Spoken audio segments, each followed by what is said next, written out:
Hi, it's Monty Tilsner with the Great Plains Athletic Conference, and this will be another one of our preseason videos. This one's going to focus on some regular scrimmage plays, but when we need to change our mechanics a little bit. And we're going to start out looking at one time when we want our short wings to move off the line of scrimmage at the snap. And that is when we have a 3rd and 3 or a 4th and 4 situation, and we're on the short side of the field.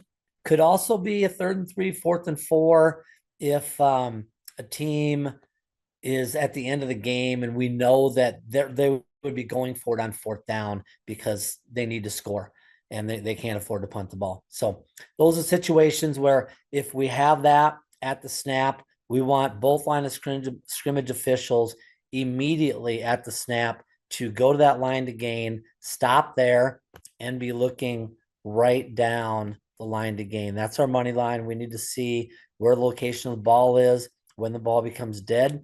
If if we're there and they end up being short, not a problem. We just step back and then we can square it in and be short. If the runner gets to that spot, then we would let them get ahead of us and we would trail it. So if we're not on the short side in the regular part of the game, 3rd and 3, 4th and 4, if you want to go to that line to gain, you certainly may, but it would not be something that we're kind of requiring and we'll be looking at from a mechanic standpoint when we grade games. So you can see here what we'd want is right now, immediately we want both the headline judge and the line judge to go to that line to gain. You can see we both don't go right away, and that's all right. We hadn't talked about this last year, but now this will be our mechanic. So if we are right at that line to gain now, you can see this is really, really tight. The elbow's down, and he's got the ball, just trying to reach with the ball. It looks like the ball's about where his helmet is. So we're only going to know exactly where that ball is when that elbow hits if we are right even with it. So that's why we want to move to the line to gain in those spots, especially when we are, like I said, on the on B's side of the field. Anytime we're on B's side of the field, 3rd and 3 or 4th and 4, release to that line to gain. All right, now we're going to have several plays talking about our goal line mechanics. And the first one is just what we do, when our short wings are going to release to the goal line. And that's when we get to the 7-yard line. So we know when we get to the 7-yard line, we are going to have our short wings communicate with their deeps that they're going to that back pylon. And we know then that at the snap, immediately, both short wings should release and go to the goal line. Now, when you're doing so, one thing you want to do is you want to diagonal back. So we're at the back of the white here, which is fine. But when we go, we don't want to go straight down there. We want to be angling back to get this back restraining line. And that G that's right there is something we want to move and get it on the track. And that's about where we want to be standing, which I think I illustrate a little later. So at the snap, go hard. There's no reason why we should not beat the runner to the goal line, or if they run a quick slant or something and have a pass that gets caught, we should be able to beat them there if we go right away at the snap. So again, at the top here, we're just moving too slow, and you can see it. Look, he starts to move relatively quickly, but is not moving quick enough. And then down here, we don't move at all right away. And this is just a reminder, anybody can get on the 0-2-0 and say, hey, at the snap, short wings, get to the line, get to that goal line. Referee can do it, back judge can do it, anybody can do it. But a reminder so they don't forget would be great. Another thing we do a lot of times mechanically is short wings. When you have that goal line, you're going to point to it, saying to each other, with that nonverbal, hey, at the snap, we're going to the goal line. Okay, now looking up here again, be back where that G is, get that G out of the way, get it on the track, get back there, diagonal back so you're back there, and can safely be able to officiate. And if you have to back up at this point, you might trip over the G, not a good look. Also, these extra chain people, ask them to get on the other side of the stakes, outside the 5-yard line, even outside the 10. So we don't have all those extra bodies down there. Good job of coming back and getting the dead ball spot. All right, now it changes a little bit because now we are inside the 7, but we have the line to gain between us and the goal line. So we have 2 money lines, and when we have 2 money lines, obviously we're going to get to that first money line, and we're going to hold there until we are certain it's going to be reached, and then we'll continue. So at the snap, and this is whether it's first down, second down, doesn't matter. When you get to that 7 and you bump that deep wing back, you're going to be releasing at the snap. In this case, you're going to release to the line to gain. Once he achieves the line to gain, or you're very certain he's going to make it because you can see he's out in space, then continue. And remember, go back at an angle again and get to this goal line extended. All right, so let's let this play run out.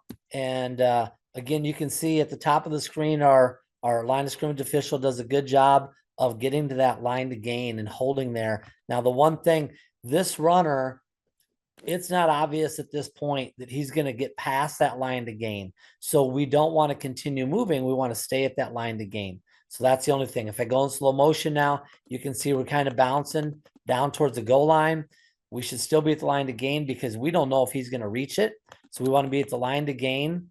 And now that we see, now if we're at the, looks like the 2.5 maybe, we see, yeah, he's achieved the line to gain. Now we're going to quickly move from the line to gain back to the goal line. And then we do a good job of stepping in and getting the dead ball spot. Okay, so now let's change things a little bit. And let's say what we're going to do.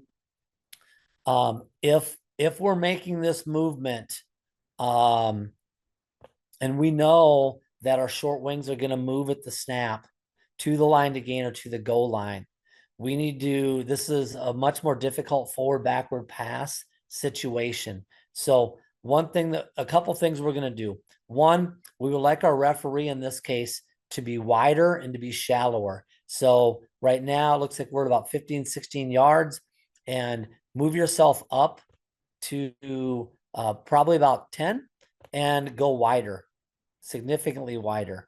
And if you're standing out here now, if I back this up a couple, if you're standing out here now, if they do a forward backward pass, you're going to have a lot better angle to be able to help out on seeing the direction of that pass by that quarterback.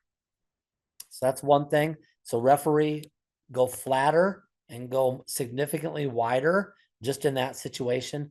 Second thing is, if you are this line of scrimmage official and at the snap you start to go and you see this quarterback just right away square up and he's going to make a pass out here, that's when we would want you just to stop where you're at. So you're not going to be very far from that line to gain, but you probably only moved 1, maybe 2 yards downfield. You're still going to have a better angle to help out with forward backward than if you had moved 4 yards downfield or 5 or 6 yards downfield, and definitely have a better angle than if you get still and be stationary. So that's a couple of adjustments we want you to make. And this is something that definitely would need to be an O2O reminder. It'd be a great reminder by our short wings, saying, hey, remember at the snap, I'm releasing to the line to gain. So, Josh, slide out a little, get a little wider, a little shallower, and you're going to have to help on a forward backward pass situation. And the biggest thing is, if we have that forward backward pass situation, remember our when in doubt. If we have any doubt at all, it's forward and incomplete. What we don't want is to not be sure and rule a backward pass, and now we've got a loose ball, scoop and score, something like that. We could go to review, but we're probably not going to have the greatest angle. We might be able to help with and get it switched, but possibly not. So a big change there, and something we definitely want to communicate over the O2O. Probably the first time to that referee when we get in that location, and then he'll stay there, throughout the rest of that series until we end up scoring or something like that. So in this case, still be at the line to gain, and now he'd be releasing to the goal line, and then he'd step back to the 2. Okay, now it changes a little more. If we are at the 10, so once we get at the 10 is when we want to start thinking about our short wing releasing off the line of scrimmage at the snap. And usually, not well, I'd say usually you're probably gonna have a line to gain in between there. So you can see we're snapping this ball at the 8. So our deep wing is back, is still on the goal line pylon. We do have the line to gain. It looks like probably at the 2, 2.5 maybe. So at the snap, again, our short wing is going to start to release, and he's going to start to release to the line to gain. Again, he's going to remind that referee that we want him to get wider and be out here. So he has a help on a forward backward. Okay, so his positioning would be there.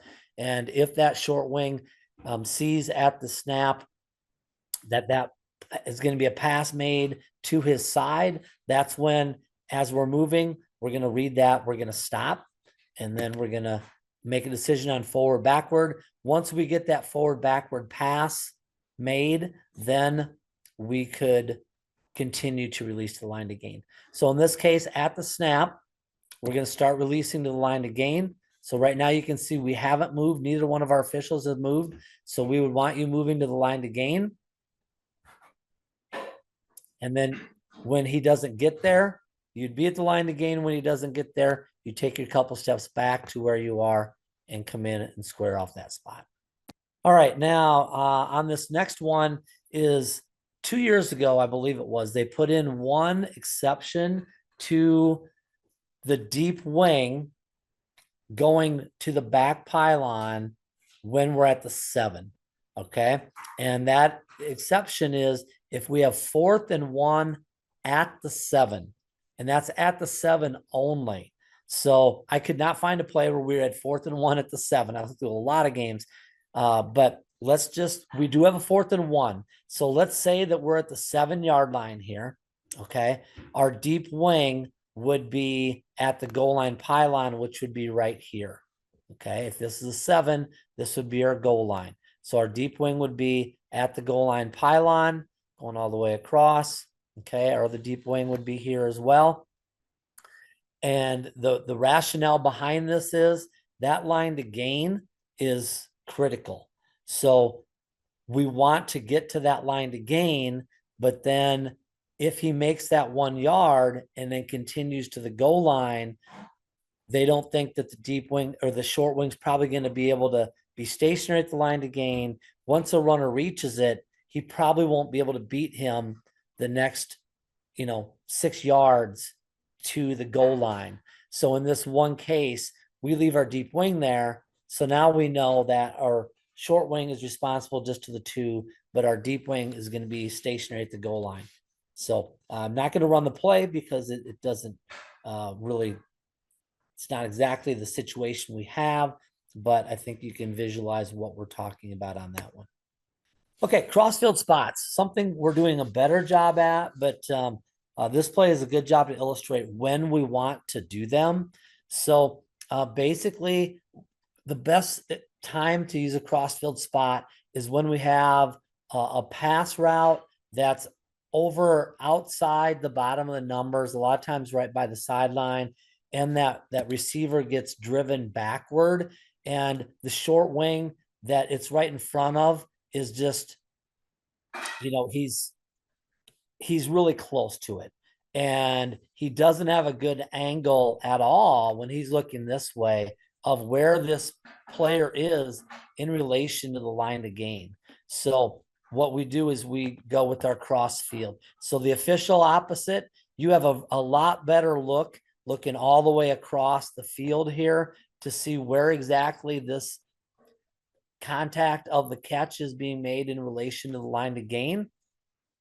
And what you're going to do is you're just going to come down here, and then you're going to get on the 0-2-0 with your hand up in the air and just get on the 0-2-0 and say, I got your spot. I got your spot.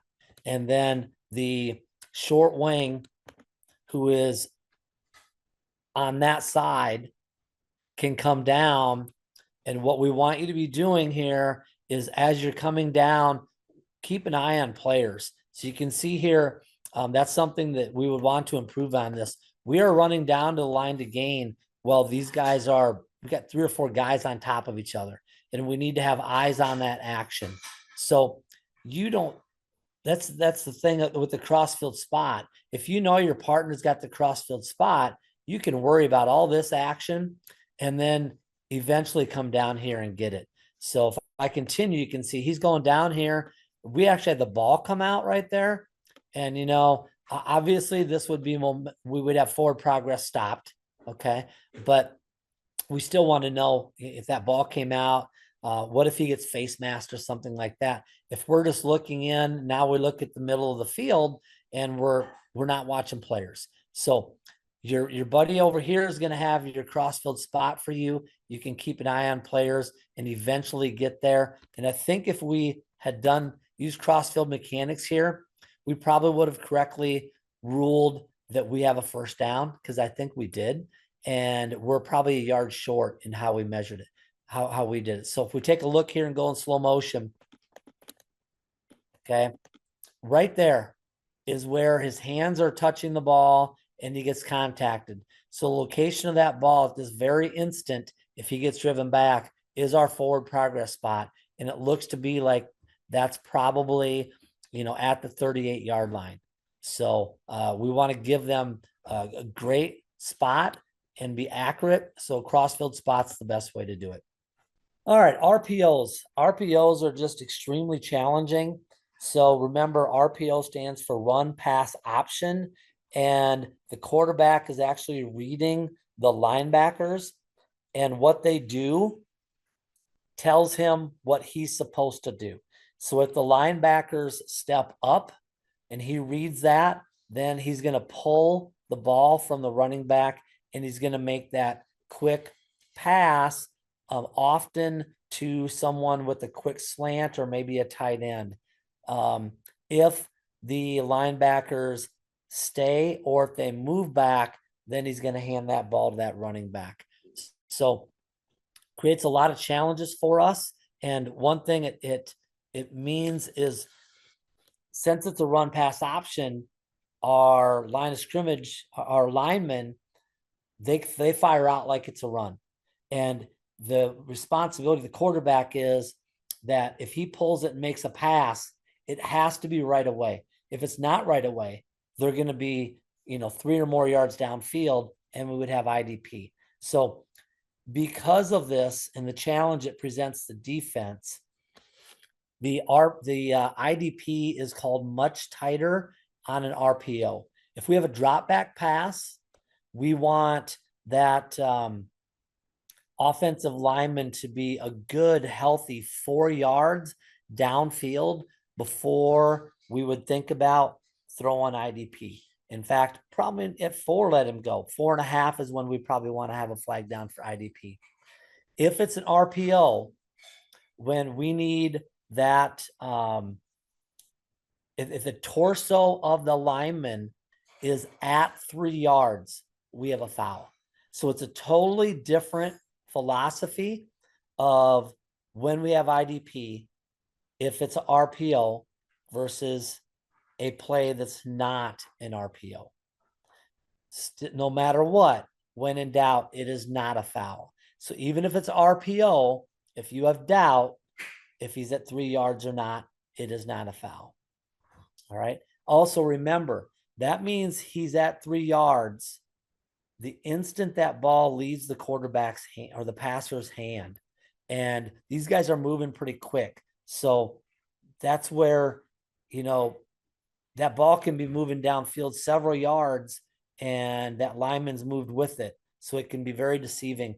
It's probably an area where we have our most incorrect calls. But if you can see here on this play, quarterback is going to read, okay? And here's what he's reading. Again, he's reading these linebackers, and watch, this linebacker comes up and the other linebacker comes up. And when he does, he pulls it and he's got the slant, because those linebackers who came up are not going to be able to defend that.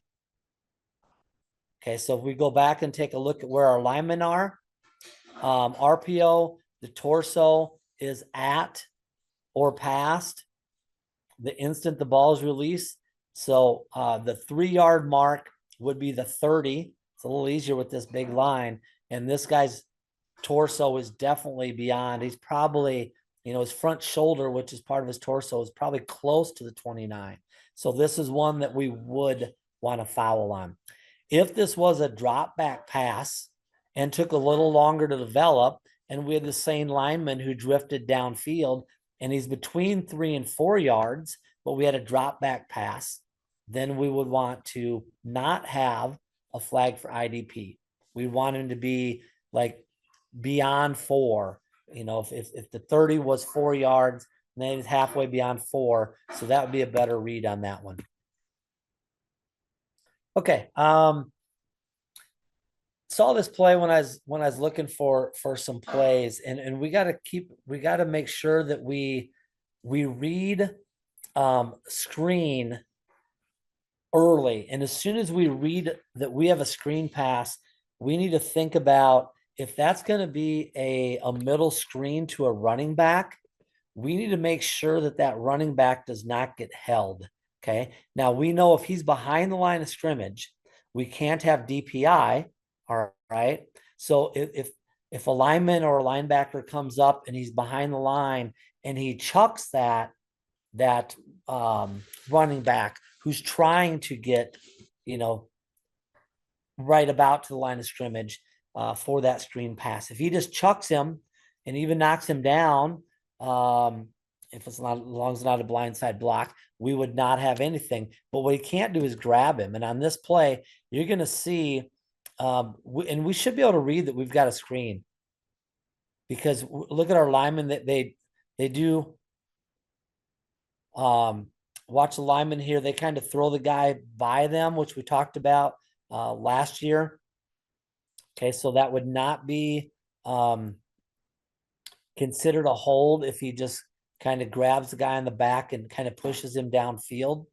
But right now, we should already know this is going to be a screen pass. And watch what happens to our running back. I'm going to go in slow motion. He's right to the right of our quarterback. He's trying to get out, and look at what happens. He gets grabbed and gets taken down. And look at our ball. Our pass is made right to where he should be, but he got taken down. If I go to the end zone view, you can see it even better. So watch our running back come out. I'll go in slow motion here. And number 9 grabs him and takes him down. And it's like, well, where's our running back? Well, he's on the ground. We got to know how he got there. Did he get there with a push? Because if he got there by being pushed, we don't have a foul. He grabs this running back, and that is a defensive hold. And we know that that is going to be 10 yards and an automatic first down. He's thinking he made a great play, but if we do our job, he committed a defensive holding foul. All right, let's look at forward backward passes when we are not in our goal line mechanics. So remember, the line judge by the book has forward backward pass responsibility. He is primary and forward backward pass unless it's trips to his side. If we have trips to the L side, then that line judge should get on the 020 and say trips to L side, trip to the L side. And that way the H knows that he now is primary on forward backward. Okay. Our most important thing, again, is to remember, if we have any doubt forward backward, we are making it forward and incomplete. I know we do have replay, but with the limited angles of replay that we have, we are not going to go with the strict rule of with replay forward backward is ruled backward. Since we only have a couple angles, we're going to go forward backward pass is going to be forward and incomplete. So this is a play where we have trips to the L side. So we want our line judge to say trips to the L side, and that means our headline judge is going to be ruling on forward backward. And again, the understanding the rule of that we have, it's different in high school versus college. So in college, it's where the release of the pass is and when where the pass is first touched. So it's not the initial direction of the ball. It's the release yard line and the yard line of the touch. So in this play here, this one's, I mean, relatively easy. Okay. If we would have to review this, we could say that definitely the release point is probably the 15-yard line with his foot there and his arm maybe a little in front of it. We would definitely be able to say that. And then if we look where this ball is touched, we can see it's definitely touched, more than a yard downfield from that big line. So if this was bobbled and muffed and scoop and score by the defense, this is one we would be able to go to replay, and we would have enough evidence to review that. Even though we don't have the down the line to look, this one's obvious enough that we would be able to reverse that to an incomplete pass if we had to. All right, talking about a couple things with our deep officials here. So normally we want our deep wings to start out at 24 yards, 24, 25. Our back judge at 29 to 30 yards, okay? When we get to so at the 30-yard line, our deep wing would be at the 5. I know we're not at the 30 here, but 30-yard line, our deep wing would be at the 5. Once we get inside the 30, if we're at the 29, deep wing, just go to the goal line pylon. All right, go there and be there, and you don't have to move. You don't have to move, okay? A couple things.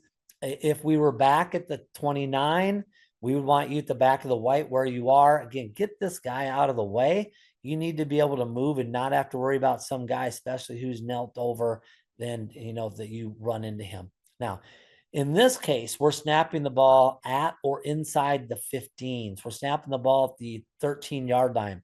So now, not only do we, obviously, we're going to be at the goal line pylon, we would want to be at that back restraining line. So we would want to be with our feet even with the goal line extended and back at this back restraining line. So basically, we would be standing right next to that guy right there.